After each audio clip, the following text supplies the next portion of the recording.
falência dos empresários. Informe do Trabalhador. Oferecimento Sindipetro NF. O Hospital Unimed Campos agora possui uma certificação inédita e passa a ser a única estrutura hospitalar da nossa região a conquistar a acreditação com excelência ONA 3. Esse é o selo mais respeitado pelos serviços de saúde no Brasil e atesta a qualidade, segurança e melhoria contínua dos atendimentos e infraestrutura do hospital. Um reconhecimento que reafirma nosso compromisso em cuidar de você. Unimed Campos. Pode contar.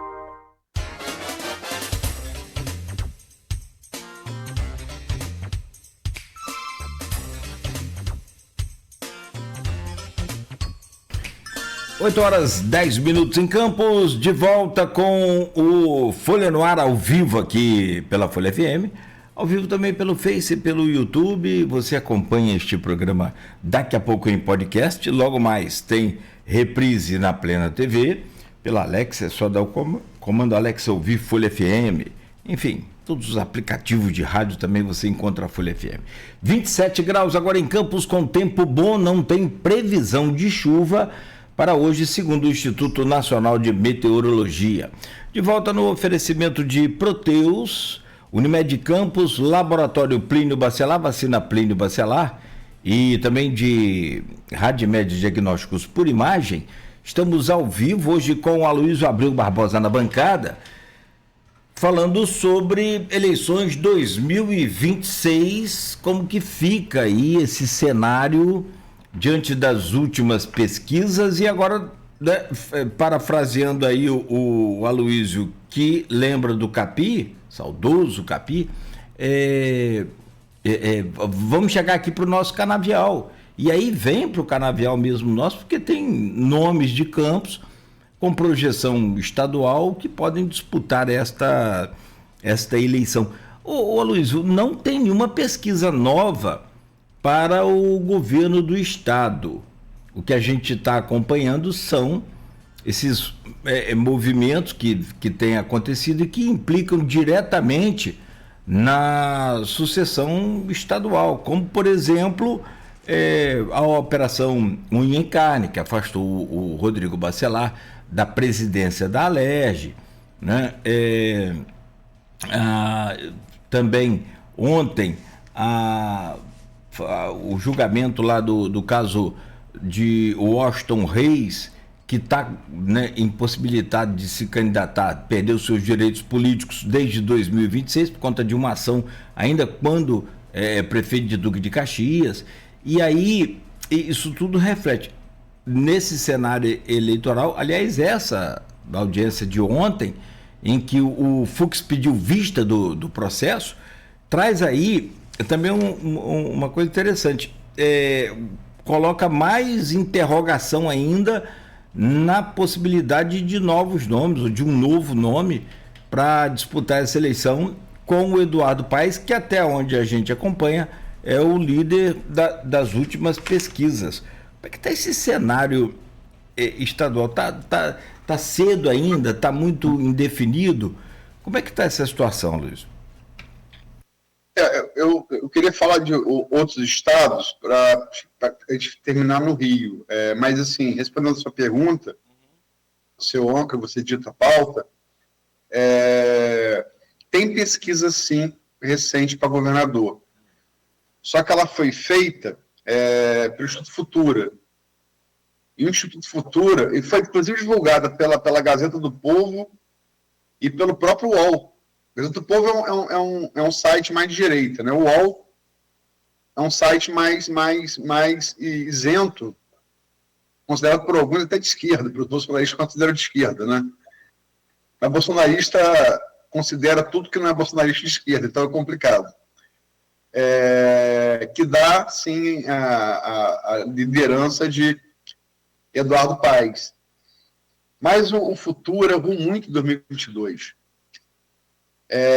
3 institutos em 2022 apontaram a vitória de Bolsonaro contra todos os demais institutos, né? Foram a Brasmarket, que foi feito para aquela eleição, para dar uma vantagem de Bolsonaro sobre o Lula que não existia, o Veritar e o Futura.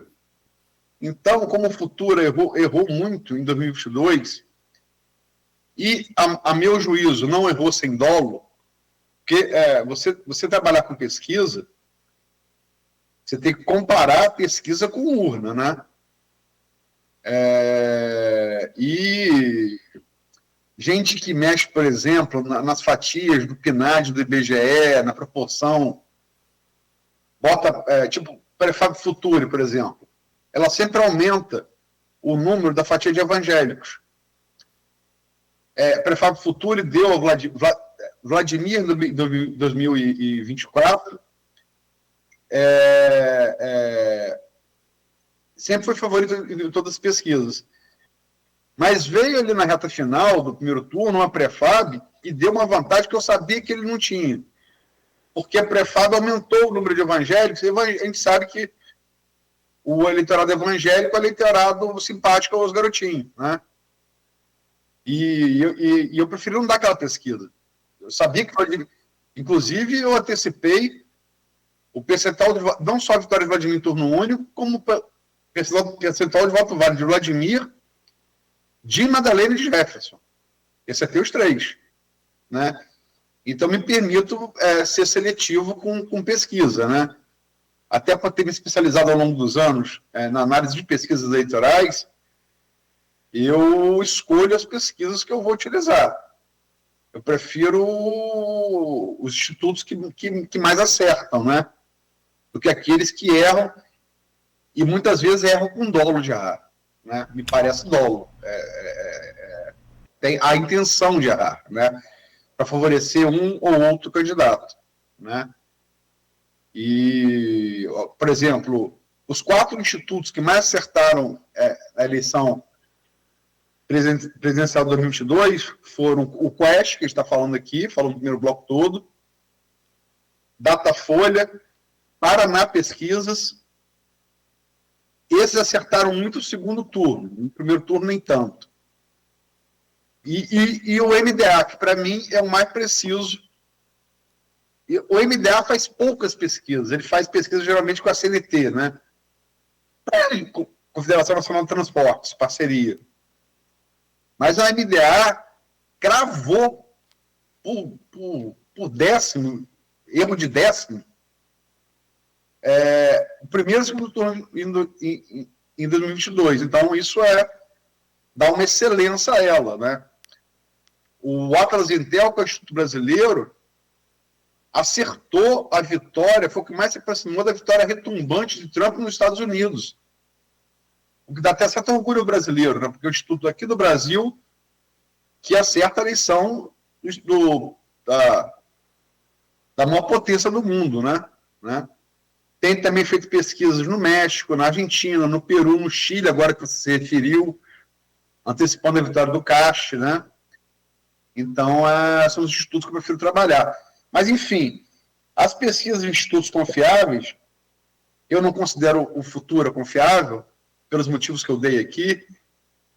Deu uma vitória de Bolsonaro no segundo turno de 2022 e errou, né? É a mais atual.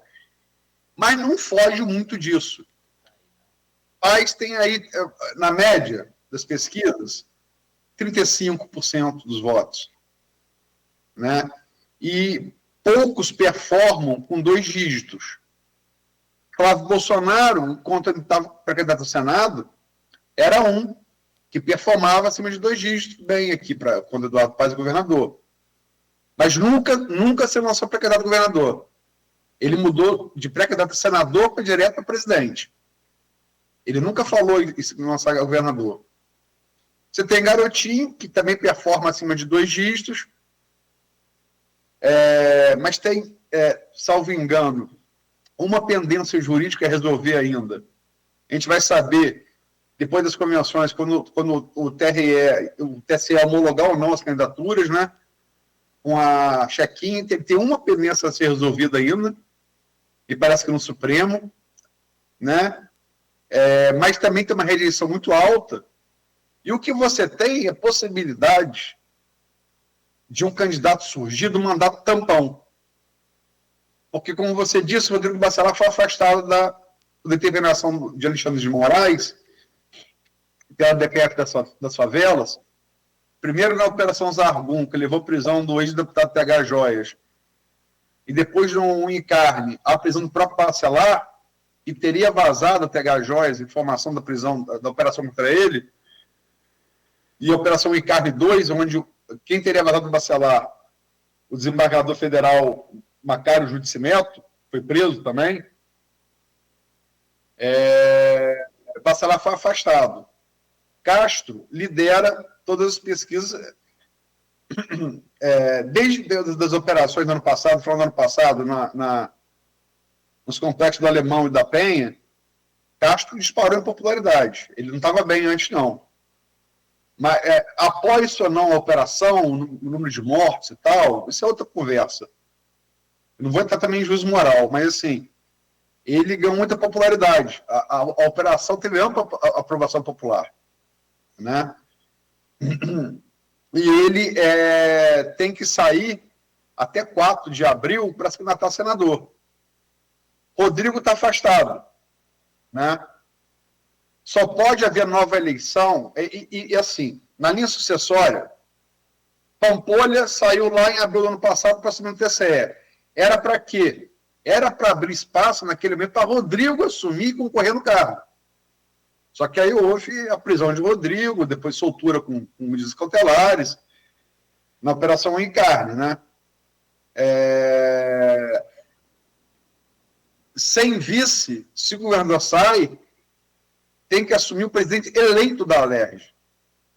O Guilherme Denaroli, ele é presidente interino, ele não é eleito. Quem assume é o presidente do TJ, né? Que tem que, pela Constituição Estadual, convocar a eleição indireta, como você disse aqui, entre os deputados pelo novo governador. E aí tem alguns nomes que são cogitados. O Castro, que é o Nicola Michione, que é um técnico, advogado, não teria ambições políticas. Se bem que a pessoa não tem, tem hora que você está na cadeira, né? E ganha a tinta na caneta. Se falou em Siciliano, que seria uma forma de garantir, ex-presidente da Alerj, ministro das Relações Parlamentares do governo Lula, secretário, né? Ele chegou a colocar pré-candidatura no tampão, depois retirou, enfim. E você tem o Douglas Ruas, que é do PL, é deputado estadual eleito, está licenciado como secretário da cidade, do governo Castro. E se Douglas Ruas assumisse mandato tampão, são os 3 nomes que são falados, né? Hoje, pelo menos, se fala que ele, sentado na cadeira, poderia ser esse candidato da direita para enfrentar Eduardo, né? Mas isso como há também a possibilidade, inclusive ventilada na imprensa carioca e nacional, de que Eduardo tentaria evitar judicialmente o mandato tampão para que o desembargador terminasse o mandato até assumir o próximo governador, né? Então, o tabuleiro do Rio de Janeiro, você tem um claro líder, que é Eduardo Paes, mas está muito bagunçado, pode ser opção de coisa, né? Se Rodrigo renuncia, por exemplo, se Rodrigo renunciar hoje, agora, é convocada a eleição para presidente da Alerj. Esse cara eleito passa a ser o sucessor. Percebe? Então é muita variável. É muita variável. É um jogo complexo. Há quem diga que a eleição do Colégio Eleitoral dos Estados Unidos é complexa. Olha, a política fluminense é um pouquinho mais. O negócio aqui é do campeonato carioca até a eleição estadual, a coisa que é complicada. Agora, a chapa é quente, o bagulho é doido. O bagulho é doido. Agora deram um chute desse tabuleiro arrumado, né? Essas operações da polícia mudaram toda essa arrumação que vinha fazendo. Sim, o Rodrigo é um que performava em 2 dígitos. E que eu acho que se puder ser, é outro que performa em 2 dígitos. Né? Se especulou Rodrigo Pimentel, que esperou o Capitão Nascimento do BOPE, que também apareceu com 2 dígitos. Mas a verdade é que, assim, há uma liderança em conteste de paz. Mas o que parece nas pesquisas, e vamos esperar uma pesquisa mais séria do que a futura, e temos esses apontamentos de pesquisa do ano passado, desses institutos mais sérios, e paz, assim, bateu o teto, como Lula. É parecido. A diferença de paz para Lula, favorável à paz, é que paz não tem um segundo crescendo muito. Em 2 dígitos crescendo muito. Não tem. Ele não tem isso. Lula tem. É a desvantagem de Lula para paz. Mas o Witzel vem aí. O Witzel que foi o algoz aí de Tem a menor chance. De paz. Não tem. Tô brincando. Só para lembrar, ele foi cassado, né, o governador Wilson Witzel, e agora volta ao cenário aí como pré-candidato a governador. Você falava em analisar outros estados também que implicam justamente na eleição de presidente. Tem um comentário aqui do professor Henrique da Hora que abre aí um gancho para a gente falar sobre isso então. Lula está com dificuldade de palanque no Rio de Janeiro. Aliás, tem essa coisa do PT oferecer o vice aqui no Rio, né? Em que depois você analisa isso. Mas ele diz aqui, Lula está com dificuldade de palanque no Rio e em Minas. Aliás, Minas foi onde ele ganhou também de novo. E na Bahia. Rio, Minas e na Bahia, o maior colégio eleitoral do Nordeste, sua oposição é mais forte. Creio ser fruto de desavenças com a origem do protagonismo de Lula. Disse Henrique da Hora. Luiz. Eu acrescentaria, bem pertinente pergunta do Henrique, mas eu acrescentaria Ceará nessa conta aí de correlação de eleição de governador para presidente. Vamos na Bahia. Bahia é o maior colégio eleitoral do Nordeste, né? E na Bahia você tem o governador, que é candidato à reeleição, né? Que é do PT, o PT domina lá há algum tempo, que é o Jerônimo Rodrigues, né? Mas quem está liderando as pesquisas é o ex-prefeito de Salvador, ACM Neto. Neto de Antônio Carlos Magalhães, o ACM Antônio Carlos Magalhães Neto, né? No Ceará, tem um governador também candidato à reeleição, que é o Mano de Freitas, do PT, que está em empate técnico com o Ciro Gomes para o governo do Ceará. O que isso quer dizer? Bahia, primeiro colégio eleitoral do Nordeste. Ceará, o terceiro, o segundo é Pernambuco. Se Ciro ganhar no Ceará e se a Semineto ganhar na Bahia, cara, a situação complica muito para a reeleição de Lula. Logicamente que, assim, não há obrigação nenhuma eu votar no candidato de um partido a governador ou votar a presidente. Eu estava conversando com um amigo do PSOL que falava, não, porque o baiano mesmo que vote a Semineto, para presidente vai ser 13. Eu falo, isso pode ser um desejo, isso pode ser uma crença, mas isso não é uma ciência exata, né? A tendência, sobretudo porque com esse crescimento de Flávio, por exemplo, a Semineto liderando pesquisa para governador, contra o governador do PT candidato à reeleição, Jerônimo Rodrigues, Flávio pode buscar palanque, pode e deve buscar palanque com a Semineto. Então a campanha nacionaliza, percebe? Mesma coisa de Ciro no Ceará. E na Minas Gerais, porque Minas Gerais é aquela coisa, né? O que dá em Minas dá no Brasil. Minas é meio o resumo do Brasil, é um pouco do Sudeste, um pouco do Nordeste, um pouco do Centro-Oeste, né? Até por questão geográfica, cultural, né? E o mineiro tem aquela coisa, né? Um grande político mineiro, Tancredo Neves, que ex-presidente da República, não chegou a tomar posse, morreu antes de tomar posse, na redemocratização do Brasil, no fim da ditadura militar, em 85, com a comoção nacional, mas ele também dizia: não existe mineiro radical. Se for radical, não é mineiro, mesmo que nasce em Minas Gerais. Então, Minas é assim, o meio termo do Brasil. E sempre o candidato presidente que ganha em Minas ganha no país. A última vez que isso não aconteceu tem um tempinho. Foi em 1950, com o tal de Getúlio Vargas. Né? Então, nós temos aí 76 anos o que dá em Minas dá no Brasil. E em Minas, o arranjo também tem demanda de definições, né? Se fala do Nicolas Ferreira, por exemplo, né? Que sem sombra de dúvida seria um candidato forte, mas em Minas, quem está liderando hoje para governador nas pesquisas é o senador Cleitinho Azevedo, do Republicanos, outro partido de direita, né? Se fala de Lula lançar Rodrigo Pacheco. Eu não sei se teria, enfim, capacidade de derrotar a direita tanto com o Cleitinho ou com o próprio Nicolas, né?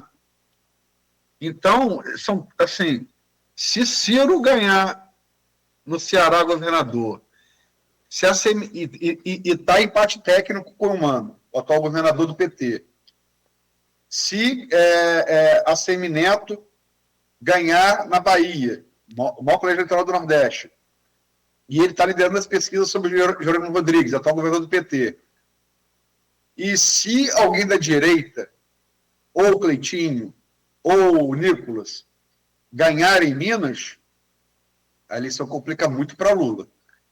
E outra coisa, no maior colégio eleitoral do Brasil, que é São Paulo, alguém tem alguma dúvida que Tarcísio vai ganhar de lavada, se ele de lavada? Talvez até em turno único. Né? Então, assim, essas associações entre disputas estaduais e disputa da presidência também trazem vários riscos a Lula. É muito provável que Lula não vai ter no Nordeste, isso o próprio Shimoda, o próprio William falaram aqui ontem, a vantagem tão grande que teve em 2022. É bem provável. Né? Se perder na Bahia e no Ceará, sem placar ninguém em Minas, com a direita também levando o governo de Minas, e com a reeleição bem provável do Tarcísio, é uma correlação bastante complicada para o presidente da República também se reeleger. Mas, logicamente, não há nenhuma obrigação de você votar na direita para governador e não poder votar na esquerda para presidente. Não é o mais lógico, mas é possível. São João da Barra que o diga, né? Tem PT, tem PV, tem integrantes de quase todos os partidos ali naquele município. Ô Aloysio, cara, e aí esse movimento de São Paulo, ele é muito interessante porque o William e o Shimoda falaram ontem aqui. A intenção de Lula é clara de tentar crescer em São Paulo, não é tentar crescer, talvez de perder. Desculpa. Diminuir a diferença. É melhor, isso aí, exato. Diminuir essa diferença, buscar, né, esse eleitorado que ele perdeu ao longo desses anos aí. E aí quem seria o cara? Haddad? Seria o Alckmin? E aí ele abre mão do seu vice, Alckmin, que é quem conversa muito bem com a Faria Lima, que é o mercado financeiro brasileiro, por exemplo, e que ele teve habilidade aí já por vários momentos de lidar bem com aquele órgão, com esse setor importante. É um tabuleiro político muito enigmático quando parte para essa capital, esse estado tão importante quanto São Paulo, né, cara? Quem botar ali Boulos, ele tentou elevar Boulos agora, mas eu não sei se emplacaria Boulos aí nessa eleição. Nogueira, assim, não existe eleição definida de véspera, né? Mas até aqui, a 7 meses e 20 dias da urna, tudo indica que quem for candidato de Lula em São Paulo vai para o sacrifício. Não vai para se eleger. Vai, como você disse, e Shimoda e o William ressaltaram ontem, vai para tentar diminuir o tamanho da derrota, não vai para vencer. Logicamente que vai falar em campanha, mas não, assim, tudo indica que Tarcísio vai levar. Vou dizer que é pule de 10, mas é pule de 9,99, entendeu? Então, qualquer nome, seja Alckmin, Haddad, Boulos, Tebet, que vai disputar contra Tarcísio o governo de São Paulo, tudo indica que está indo para o sacrifício. Está indo para cumprir uma missão nacional, não para se eleger governador daquele estado. E, na verdade, ninguém gosta muito de ir para o sacrifício, né?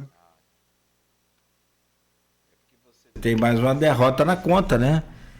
E daqui 2 anos tem eleição de novo. Olha que doido isso. Se bem que está para se fazer. Existe um projeto para unificar as eleições no Brasil, mas daqui 2 anos e 7 meses tem eleição de novo.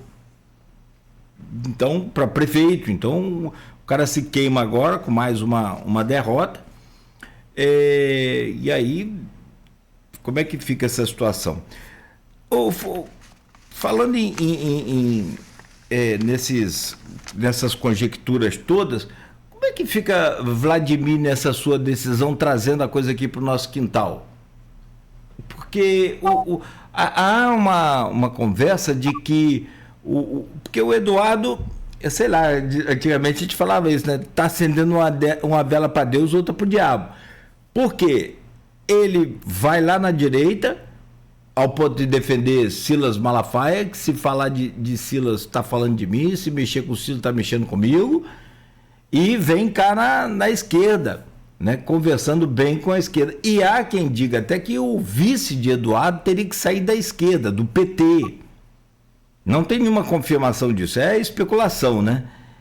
Mas há também aqui, como a gente já ouviu, já conversou com ele mesmo, com o próprio Vladimir, o Eduardo chegou a convidá-lo para formar chapa com ele nessa pré-candidatura. E essa decisão de Vladimir que implica nessa eleição direta de Campos. Aliás, você esteve lá nas sombras das exóticas casuarinas, né, que são consideradas exóticas e invasoras, conversando com o ex-governador Garotinho e com o Tiago Vigílio. Teve lá um papo longo que você publicou, já comentou aqui. Como é que você vê esse tabuleiro político aqui, trazendo para o nosso canavial e para nossas casuarinas? Eu acho que a possibilidade de Vladimir, via vice, ela existe.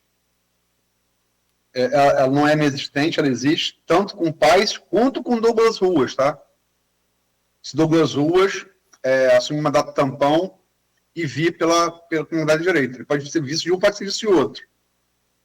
Em relação a Paes, qual seria a principal função estratégica de Vladimir na campanha? Que se imaginava seria contra Rodrigo Bacelar, assumindo após a saída de Castro, né, o governo do Estado. Olha, meu vice é o cara que cansou de te derrotar em Campos. Ia ser um apelo legal para a campanha. De fato, todas as disputas diretas ou indiretas que Bacelar, que Rodrigo e Vladimir tiveram em campo, Vladimir bateu em todas, né? Bateu em todas. Seja com o Bruno Dauari, né? Disputa quem vai mais voto para o estadual, né? Seja disputa para a prefeitura, com pré-poste de Rodrigo, Bruno Calil em 2022, perdão, em 2020, Madalena em 2024. Vladimir sempre bateu em Rodrigo, né? Só perdeu uma no grupo, né? Que aí não é diretamente ele, é o presidente da Câmara. Não foi? Foi a única vitória, é verdade, bem lembrado. Mas aí não é uma vitória por voto popular. É uma eleição também de mesa diretora. Está correto. mas ela não reflete voto popular, né? Todas as disputas de voto popular, que diretas ou indiretas, sempre indiretas, né? Nunca foram diretas, na verdade. E o fato de o Rodrigo ter lançado 2 pré-postos, Bruno Calil em 2020 e Madalena em 2024, é porque, sobretudo em 2020, que ele ainda não tinha esse protagonismo que chegou a ganhar depois no Estado, o presidente da LERJ, é porque ele sabia que ia perder. Entendeu? Sabia que ia perder. É melhor você terceirizar a derrota, né? Por que o Marquinhos Bacelar não concorreu a prefeito em 2024? Porque sabia que ia perder. Né? Enfim. Mas o Vladimir pode ser vice de Paes, pode ser vice de Douglas Ruas também, pode ser vice de Washington Reis, se o Washington Reis for candidato. Se falou também no prefeito de Macaé, Velbert Rezende, né? Como vice de Paes. Agora, eu acho que o vice de Paes vai depender muito. Rodrigo cata fora do baralho nunca vai ser cata fora do baralho dos bastidores, mas cata fora do baralho como candidato a governador, entendeu? Pelo menos nessa eleição agora. O vice de Paes vai depender muito dessa eleição ao governador tampão. Se for siciliano, e se não se candidatar a governador, na cadeira, bem provável que o vice de Paes vai ser de direita. Se for Douglas Ruas, o adversário de Paes, muito provavelmente o vice de Paes vai ser de esquerda. Né? Então depende de quem ele vai enfrentar, depende de quem vai ser o adversário, a gente não sabe ainda. Entendeu? O plano nacional está muito definido. E o próprio fato do Real Time Big Data, também trouxe pesquisa essa semana, e esse dado que você deu aí de 60%, que acha que o Brasil não está no rumo certo, não é da Quest, é da Real Time Big Data, no início da semana. É verdade, mas não é da Quest, a Quest não fez essa pergunta. Eles tiraram Tarcísio e Michele. Tarcísio e Michele não estão mais, entendeu? Então você tem 2 adversários definidos. São Lula e Flávio. Você só tem uma coisa bem definida no estado do Rio de Janeiro, que é Paes. A outra depende.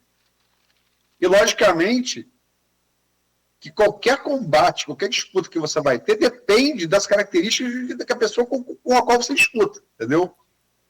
Você tem que se amoldar. Entendeu? O adversário, o cara, a não ser que tenha uma vantagem muito grande, né? Como é o caso, por exemplo, de Tarcísio de São Paulo. Mas mesmo assim, você modula na campanha o discurso de acordo com o seu adversário. Não vai atirar para cima, né? Não vai atirar em nada. E aí nessa conversa com o garotinho que você teve lá, ele naturalmente confirmou a sua pré-candidatura a deputado federal. E vocês falaram sobre a saída de Vladimir a ser um vice ou um deputado, comentaram, tanto que ele comenta que não seria seria mais mais do mesmo, né? Acho que até que foi esse termo, em que os seus vice-prefeitos ao longo da história entraram em desavença, começando com o Sérgio Mendes, depois com o Arnaldo Viana, o saudoso Arnaldo Viana. Vocês chegaram a falar sobre a possibilidade de Vladimir numa vice e a esposa do Vladimir, então, sendo federal? Vocês chegaram a conversar sobre isso, a opinião dele? Perdão, pode repetir, Igor? Se vocês chegaram a conversar, garotinho, você e Tiago Alavanca do Canto, Tiago Virgílio, chegaram a conversar sobre a Tassiana como pré-candidata a deputado federal. Tassiana, a federal, eu tenho poucas dúvidas que seria uma candidatura muito, muito consistente, né? com boas possibilidades de se eleger. É carismática, é ativa, né? Mas, assim, eu acho que Tassiano na via federal, só se o Vladimir viesse a vice, ou de Paz, ou de Douglas Ruas, ou de Washington Reis, e Garotinho não pudesse ser candidato por um motivo jurídico. Porque se os dois concorrerem a federal, já vai ficar ruim, né? Ficaria ruim. Porque é difícil falar disso também, porque é coisa de família, né? Eu prefiro... mas, enfim, são pessoas públicas, né? Isso é mais antigo que Vento Sul, né? Sófocles, em 490 a.C., escreveu sobre isso, Édipo Rei, né? Mais antigo que Cristo. Essa coisa de disputa de poder entre pai e filho, né? Você tem uma outra tragédia muito boa sobre isso, que é a Macbeth de Shakespeare, né? Que é outro clássico sobre a disputa de poder entre pai e filhos, no caso, né? Mas, assim, Garotinho aventou na entrevista a possibilidade de vir como senador pelo Republicanos, partido do qual ele está afiliado hoje, para não ter esse confronto direto com o Vladimir. Mas ele, declaradamente, né, falou na entrevista, publiquei, preferia que Vladimir concluísse o mandato, né? Concluísse o mandato do prefeito. Eu acho que não é provável que o Vladimir saia para a via federal, né? E aí, que se Garotinho for também candidato a federal, né? Tem uma tragédia grega aqui no sentido literal, né? Um Édipo Rei, né? Só que na peça de Sófocles, o pai morre logo no começo. O pai daqui é mais longevo. Laio, que é o pai de Édipo, morre logo no início da peça. Garotinho tem mais longevidade do que Laio. É que evoluiu a medicina de Sófocles para cá, então, né? Ele tá caminhando lá também, na beira da praia agora, vai. Mas vamos lá, né?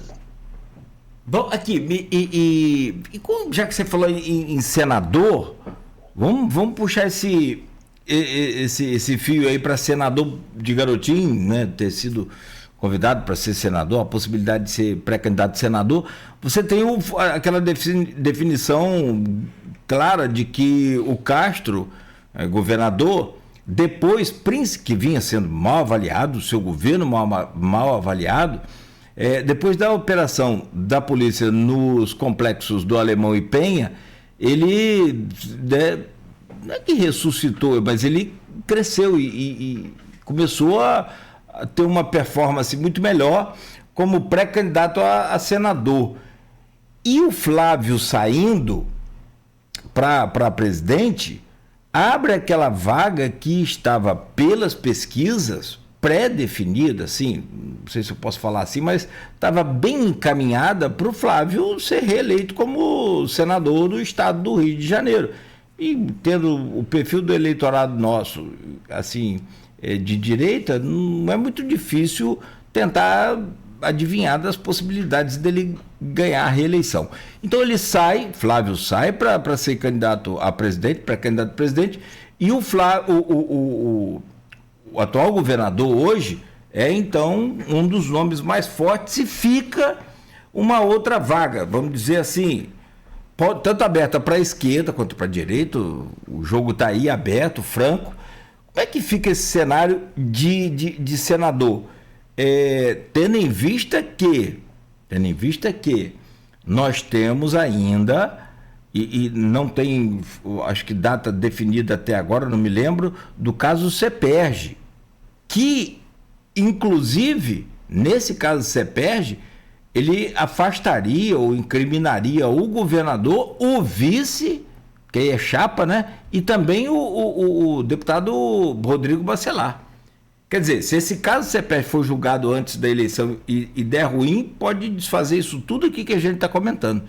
Mas hoje, sem caso Seperge, como você tenta projetar esse cenário?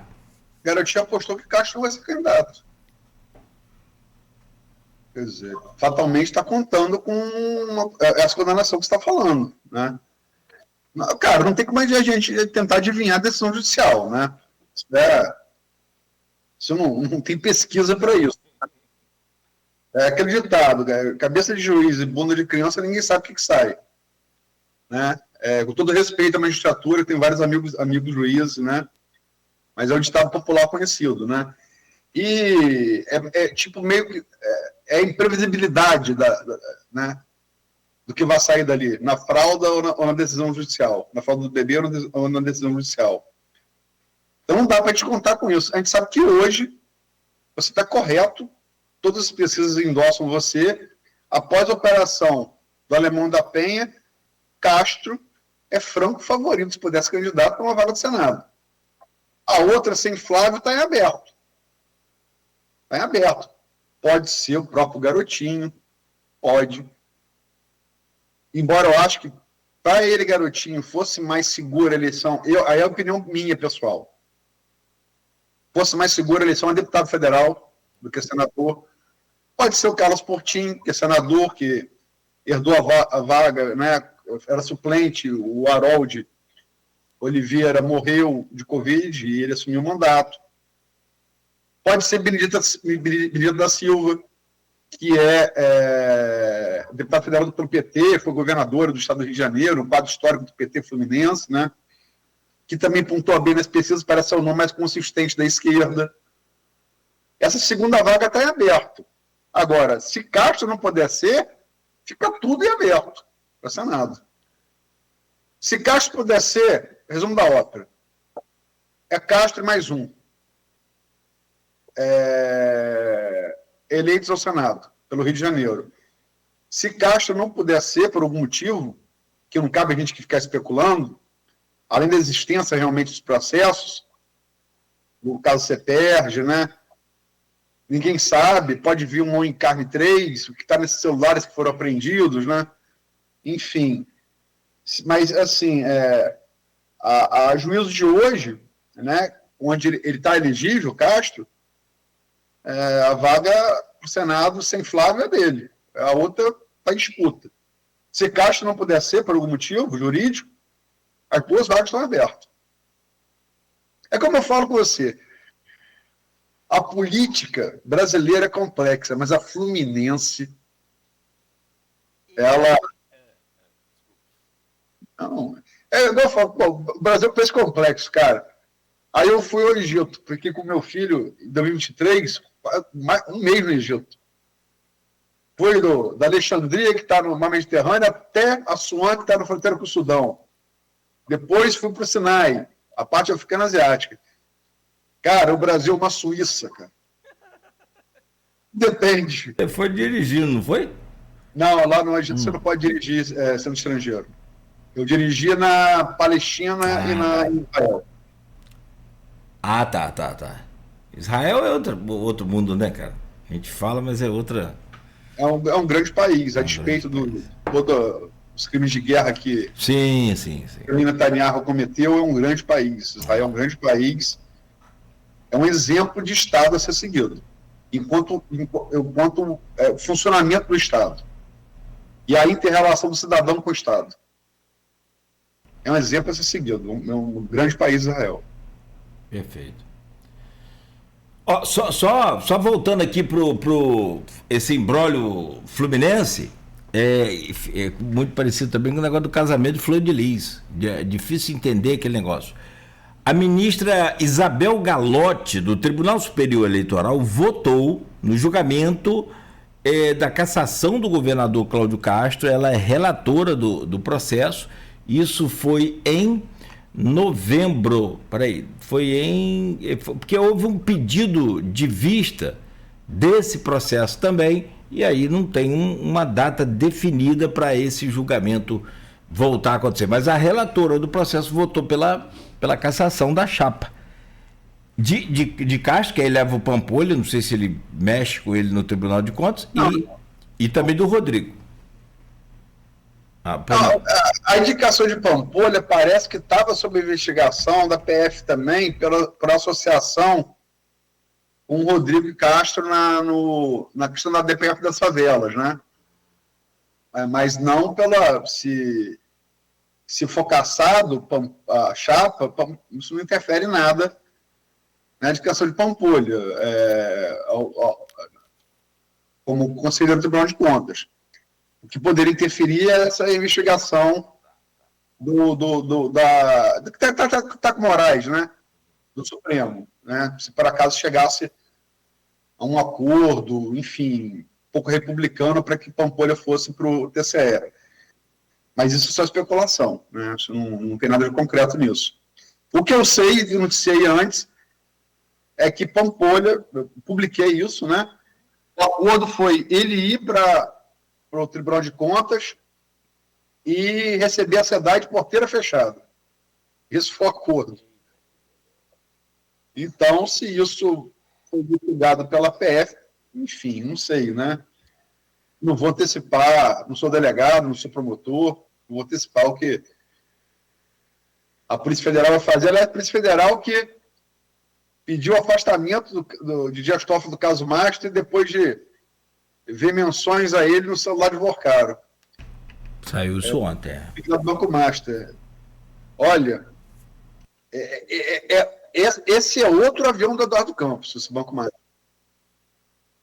Porque se você reparar, o Vorcaro teve com Lula, levado pelo Manteiga, né?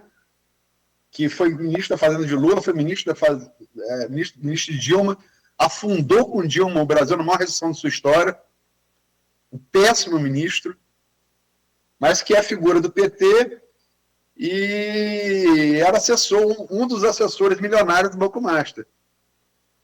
E assim como o Lula se reuniu com o Vorcaro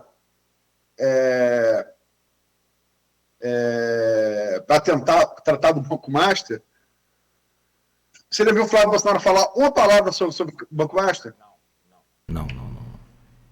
Olha o jogo mudando aí de novo. Então, você tem aviões de Eduardo Campos pairando sobre o ar. Isso se refere, logicamente, à tragédia que causou a morte do governador de Pernambuco, candidato com muito potencial para 2014, né? Eduardo Campos, que início da campanha de 2014, o avião caiu, ele faleceu e mudou aquela eleição. Marina assumiu, que era vice dele, assumiu a liderança. E se fosse uma campanha mais curta como a de hoje, se elegeria. Não teria o tempo que teve naquela campanha mais longa para Dilma e Aécio reagirem. Então, o avião do Eduardo Campos que a gente cita aqui não é nenhuma troça com a tragédia, mas assim, o imponderável. Você não pode prever que pode mudar uma eleição. É um Antonov, aquele modelo de avião gigante, um dos maiores do mundo. Isso aí, meu pai. Dizem que tem nesse celular de Vorcaro. Meu Deus. O Fabiano Zeta, o cunhado dele, que era... Como é que eu vou classificar? Ele fazia o RP, digamos assim, do Banco Master, em festas, com mulheres, enfim. Essa igreja Lagoinha, haja água benta. Rapaz, ó. É isso, a gente faz aqui. Eu falo igreja Lagoinha porque o Zé e o Vorcaro são da Lagoinha, né? Sim.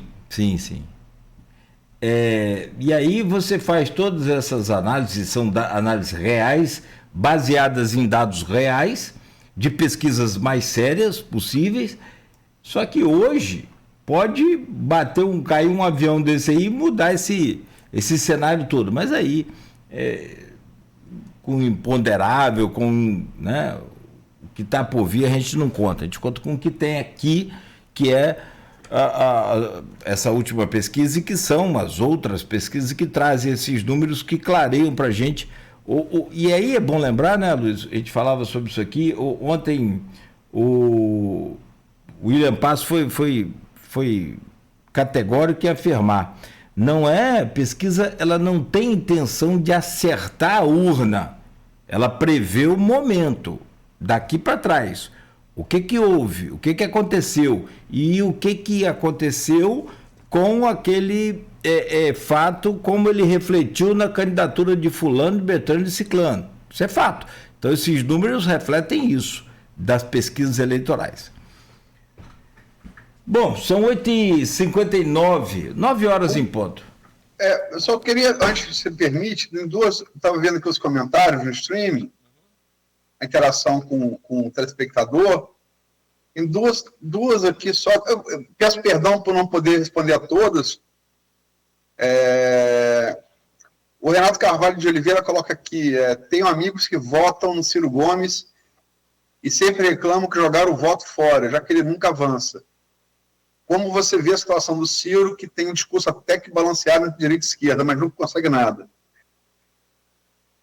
Eu acho, cara, Renato, que, assim, Ciro, o cavalo passou selado para ele em 2018. Ele era o único candidato que derrotaria Bolsonaro pós-facada, porque Bolsonaro tinha muita rejeição antes da facada. Depois da facada, ele perdeu muita rejeição, porque ele tem que ficar com pena, né? Sofreu e tal, e a facada foi real. Quem fala que a facada foi fake é tão louco quanto quem questiona urna eletrônica sem nenhuma prova, entendeu? Ciro era o candidato que poderia derrotar Bolsonaro no segundo turno. E Lula, preso da cadeia, colocou Haddad, e Haddad passou Ciro e fez o segundo turno com Lula. Para perder aquela eleição, para não deixar Ciro se eleger, né? Eu acho, particularmente, que se Ciro tivesse vencido aquela eleição, a história seria completamente diferente, né? Acho que Ciro é o único político que eu vejo que teria coragem para peitar essa elite rentista brasileira, esse sistema bancário brasileiro, né? O capitalismo que não produz nem uma caneca, vive de especulação financeira, né? E se Ciro fizesse 1/3 no Brasil, na educação no Brasil, do que fez no Ceará, a gente estaria muito melhor. Mas ser em política não existe. O que existe hoje é a possibilidade dele ser candidato ao governador do Ceará e estar aí em empate técnico com o atual governador do PT nas pesquisas. Conversamos com o Ciro aqui, né? Muito inteligente, muito inteligente. Muito preparado, né? É muito preparado. Ele parece um pouco... um dos problemas dele, em termos de captar voto popular, ele parece muito com minha professora de Química, segunda-feira, 7 horas da manhã, quando eu chegava no colégio. É ruim de entender aquele negócio pra caramba. O eleitor talvez não pegue aquilo, sabe como? A ideia é boa, esse lance aquele projeto que ele tinha do SPC, lembra? Tirar o nome. Sim. Tanto é que agora entrou em prática. Acho que o próprio governo conseguiu avançar um pouco com aquilo, sem detalhar muito. Mas como explicar aquilo e explicar aquilo pro eleitor e pro empresário ao mesmo tempo, acho que ele também se perde um pouco disso. Mas, assim, sem dúvida nenhuma, cara, muito bem preparado. Tem uma última aqui, o Carlos Freitas, historiador e museólogo, um trabalho importante aqui em Campos, no Arquivo Municipal, né? Ajudou a formar hoje a Rafaela Machado, a Graziela Escocar, né, que estão um à frente do museu, outro à frente do arquivo. Ele coloca aqui, o governo anterior, de direita, acho que é de direita que ele está falando, Bolsonaro, né? A meu ver, foi em muitos aspectos, favoreceu o agro e o mercado financeiro principalmente. Deixou a desejar a sua grande maioria das vertentes de governança. Mesmo com seus defeitos, vou de esquerda novamente. Carlos Freitas, o eleitor de esquerda, eleitor de direita, é livre para ir para onde quiser, ou se quiser mudar também, ou ir para o centro. O que a gente faz aqui não é assim, o que a gente busca fazer aqui, né? Tanto eu quanto você, Nogueira, não é expressar opinião pessoal, é tentar dar uma análise pragmática do quadro atual, né? E, assim, o quadro atual é de que o governo Lula está estagnado e Flávio está crescendo. Esse é o quadro atual, essa é a tendência do momento. Pode mudar na próxima pesquisa? Pode. Tem 7 meses e 20 dias para mudar. Né? Esses programas sociais, essa porteira aberta pode mudar? Pode. Esses anúncios que você recebemos aí de isenção de 5 mil reais de imposto de renda, pode mudar? Pode. Mas também tem aquela frase do Marco Maciel, né? Tudo pode acontecer, inclusive nada. E aí a coisa vai ser de novo aquilo que você falou lá no começo do programa. É uma eleição polarizada. Se nada mudar, continuar aí nessa situação, e há como você disse, um crescimento impressionante do Flávio. Se ele continuar assim, ele pode passar Lula. Ó, eu estava vendo aqui, eu até paguei, mas em São Paulo. Desculpa. Não, só estava dizendo aqui que em São Paulo saiu uma Paraná, aí eu ia jogar para você, mas nem mandei, porque ela é de São Paulo. Não, eu sei que é de São Paulo. Cadê? E lá, disparado, claro, Tarcísio e o Flávio vencendo em São Paulo. Ó, Paraná Pesquisa, Flávio, Tarcísio e Ratinho Júnior, qualquer um dos três venceriam Lula no segundo turno em São Paulo. São Paulo, o PT tem voto na cidade de São Paulo e no ABC, que é onde ele surgiu, né? São Bernardo do Campo. O interior paulista, que é muito rico, é muito antipetista. Muito antipetista. Foi por isso que hoje o vice de Lula foi eleito várias vezes governador de São Paulo. Não por acaso, a Alckmin é de Ribeirão Preto, interior de São Paulo. Derrotou várias vezes o PT lá. E hoje é vice de Lula. Política, né? Ó, só um cenário aqui rapidinho para fechar. Primeiro turno, disputa presidencial em São Paulo. Flávio Bolsonaro, 37,8 em primeiro. Lula, 33,7. Ratinho Júnior, 8,2. Romeu Zema, 3,2. Tereza Cristina, 2,7. Renan Santos, 2,2. Aldo Rebelo, 1,3. E no segundo turno, tanto Tarcísio quanto Ratinho e Flávio derrota Lula no segundo turno, correto? Correto. Em São Paulo. Correto. Lógico que a eleição nacional não é estadual, né? Mas é a maior colégio eleitoral do Brasil. A situação, cara, nesses estados, eu acho. Olha uma coisa. Acho que Tarcísio está reeleito em São Paulo, mas a diferença dessa vitória de Tarcísio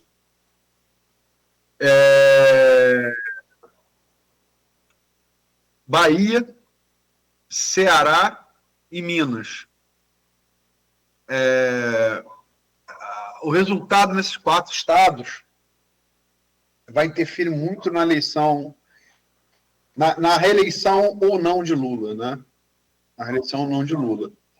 E vou de novo ressaltar, concordo tanto com o Shimoda quanto com o William. Lula vai sair do Nordeste, deve sair na frente, mas com uma vantagem talvez razoável menor, talvez bem menor do que saiu em 2022. E esses 2 estados são fundamentais nisso, Bahia e Ceará. Ali vai ser pesado para ele. Ao contrário também, Ciro Nogueira de Piauí, para se reeleger o Senado, teve que fazer acordo com Lula. Entendeu? Tem outro lado da moeda também. Né? Exato. Aqui, segundo turno, e aí Tarcísio dispara, né?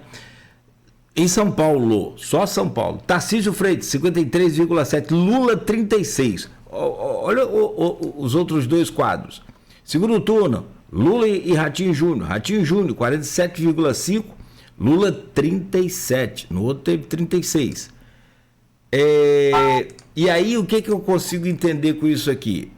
Também, Lula e Flávio, em São Paulo, Flávio Bolsonaro, 49,1%. Lula, 38,2%. Ou seja, ele perde para todos os três, confirmando, mas aqui também para mim confirma o quê? O patamar, o teto, 38, 37, 36, ou seja, uma variação dentro da margem de erro. 2 pontos, 3 pontos para mais ou para menos.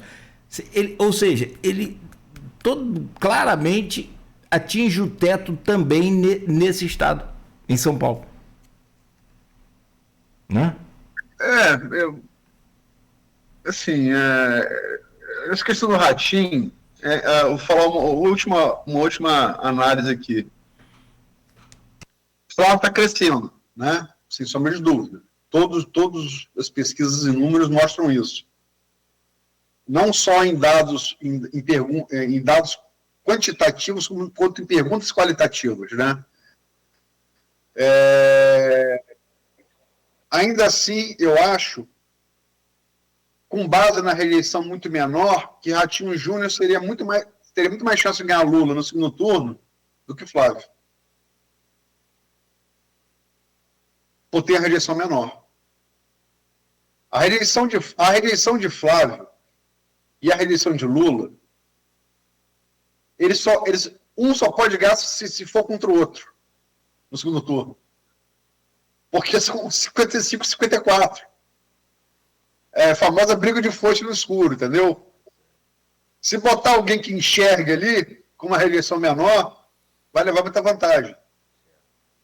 A rejeição aí, no caso menor, funciona como visão infravermelho. Você passa a enxergar na briga de foice no escuro. Teria dificuldade de trabalhar o nome dele. Teria que fazer uma campanha irretocável, bonita. E acho também que se fosse Tarcísio o candidato a parte do Bolsonaro, acho que essa eleição, eu falo isso há algum tempo, desde o ano passado, estava muito desenhada para Tarcísio, como a de 2018 esteve desenhada para Ciro. A gente sabe que Ciro não foi nem o segundo turno, e tudo indica agora que Tarcísio vai para a reeleição em São Paulo, onde deve se reeleger. Né? Nem sempre a política é o mais lógico, né? A política é, como diria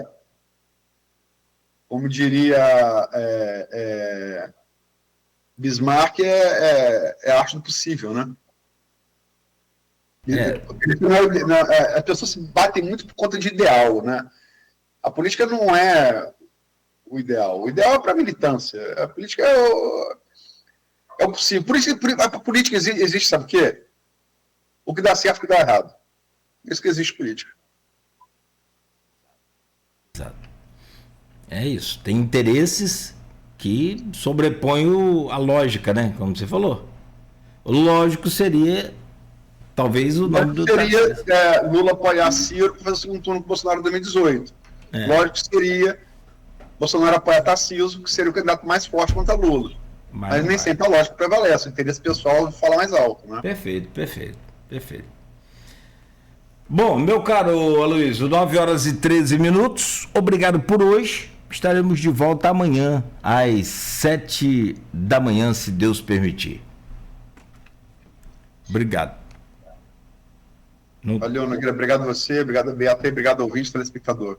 Tá certo. Vamos lá, vamos aguardar aqui mais tarde. A gente fala mais aqui sobre amanhã. Agradecer o pessoal aqui também, rapaz, comentando e participando, interagindo com a gente aqui, tanto no Facebook quanto no YouTube também. Teve o Ítalo Carneiro, falou que Eduardo Paes está jogando sozinho, já ganhou, muita popularidade para um candidato só, no cenário atual do Brasil, popularidade é ouro, enfim, Tarcísio também está jogando sozinho. São os comentários dele aqui no YouTube. Eduardo está jogando sozinho, mas pode ter companhia aí. Pode ter, se Pisciani, se Douglas Ruas for eleitos governador de Tampão, não, desculpa, Siciliano.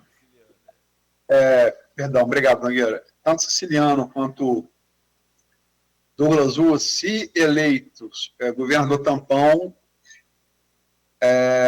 pode-se ter aí uma competição, né, contra Eduardo. E hoje é favorito. E tem sobre o Lula, eu vou repetir. Eduardo e Lula, há muito tempo, parece que bateram o teto. Eles não se mexem muito, entendeu? Estão jogando parados. Né? A novidade da Quest ontem, e das pesquisas anteriores também, mas a Quest de maneira muito inequívoca ontem, é que Flávio está crescendo, rápido. Né? O Eduardo Paes, até esse momento, não tem esse problema. Pode ter um siciliano ou um Douglas Ruas como governador tampão e candidato a governador também, na cadeira, né? Enfim. Tudo pode acontecer, inclusive nada. Valeu, Luiz, valeu. 9h15, fechamos aqui o Folha no Ar de hoje. Continue ligado, continue na Folha. Oferecimento de Proteus, Unimed Campos, Laboratório Plínio Bacelar e Vacina Plínio Bacelar, também de Radmed Diagnósticos por Imagem. Continue ligado, continue aqui na Folha FM.